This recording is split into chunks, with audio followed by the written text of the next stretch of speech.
अभी हम हैं चाईबासा के संसदीय क्षेत्र के मधुपुर गांव में। यहाँ से प्रदेश के भाजपा अध्यक्ष लक्ष्मण गिलुवा एक तरफ ताल ठोक रहे हैं तो दूसरी तरफ गीता कोड़ा है।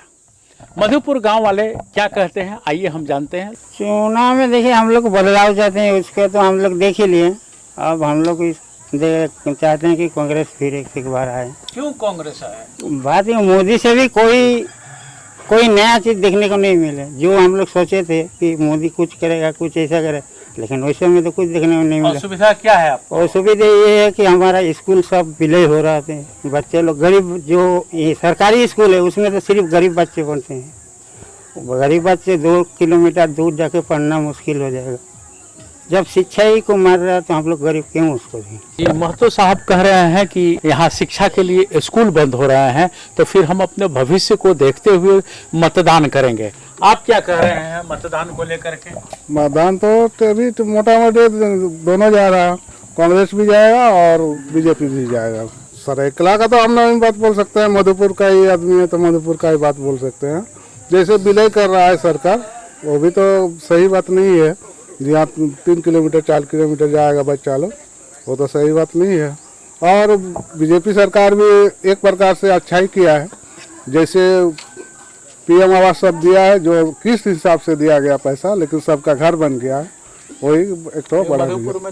मधुपुर में तो सारे घर झोपड़ी के दिखाई दे रहे हैं। अभी तक नहीं, अभी झोपड़ी नहीं, बहुत सारा काम भी हुआ है और कुछ पास हुआ है जी। हाँ, मेरे विचार से तो मोदी सरकार ही ठीक है। काहे के लिए वो जो ये है ना, वो पाकिस्तान जो कश्मीर का समस्या जो बोल रहे हैं कि कश्मीर में वो भी अलग देश बनाएंगे, इसलिए तो मेरे मुताबिक हम बोल रहे हैं बीजेपी सरकार ही ठीक है। काहे के लिए सर? एक मिनट, हम जो बोल रहे हैं ना, वो जो विलय बोल रहे हैं, स्कूल विलय हो रहा है, वो तो मोदी जी तो विलय नहीं किया है सर। स्कूल विलय से लोग नाराज हैं। यहाँ के स्थानीय पत्रकार हैं तोमर जी।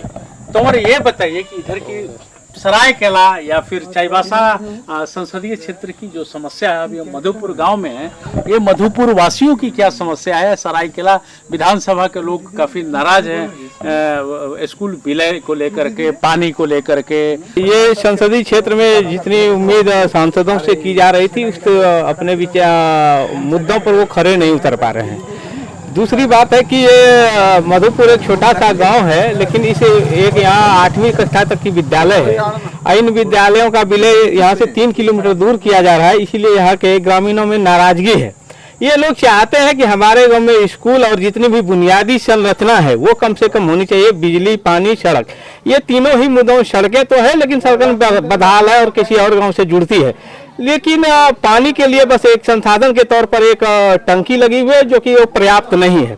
रही बात यहाँ के प्रतिनिधियों की, जनप्रतिनिधियों की सबसे बड़ी दिक्कत क्या है कि वो जन सरोकार नहीं रखते हैं। केवल चुनाव के वक्त आते हैं और चुनाव के वक्त आने के वक्त ही वो मानवीय संबंध नहीं बना पाते हैं, जो कि सबसे बड़ी कमजोरी यहाँ जनप्रतिनिधियों की रही है। यही वजह है कि यहाँ के जनप्रतिनिधियों को हमेशा ये लोग बदलते भी रहते हैं। कभी ऐसा चाईबासा में नहीं लगा कि बागुन सुमरई के अलावे और कोई ऐसा नहीं है कि इस बार कोई और है तो दूसरी बार कोई और आते हैं। जनता जितनी पॉलिटिकलाइज होनी चाहिए वो नहीं है। बाहर राजनीतिक दलों के कथनों के अनुसार अपने आधार पर, अपने मुद्दों के, अपने विचारों और अपनी निजी समस्याओं के आधार पर कोई निर्णय लेने में अक्षम दिखते हैं। डिम्पोरी होने से माने ठीक खेती बाड़ी में ठीक पानी के भी सुविधा रहेगा। मधुपुर गांव के लोग चाहते हैं विकास में सबसे पहले ये भविष्य देखते हैं। भविष्य इनके बच्चों का भविष्य हो, इनके कल का भविष्य हो, इनकी लाठी मजबूत हो। इसी से ये नाराज दिख रहे हैं सरकार से, चाहे वो कांग्रेस की सरकार है या फिर भाजपा की सरकार है। ये किसी सूरत पर स्वतंत्रता के 70 वर्षों बाद ये चाहते हैं अंगड़ाई लेना, एक अच्छी अंगड़ाई लेना। अब देखिए मतदान नजदीक है, ये लोग का डिसीजन क्या होता है, कैसे होता है और ये लोग मतदान किसको कहते हैं खुलकर कोई बोल नहीं रहा है। लेकिन दोनों तरफ भारतीय जनता पार्टी की तरफ भी लोग हैं और कांग्रेस की तरफ भी लोग हैं। आज बस इतना ही। सनमार्ग लाइव के लिए कैमरामैन दीपक के साथ मैं संजय समर, मधुपुर, चाईबासा।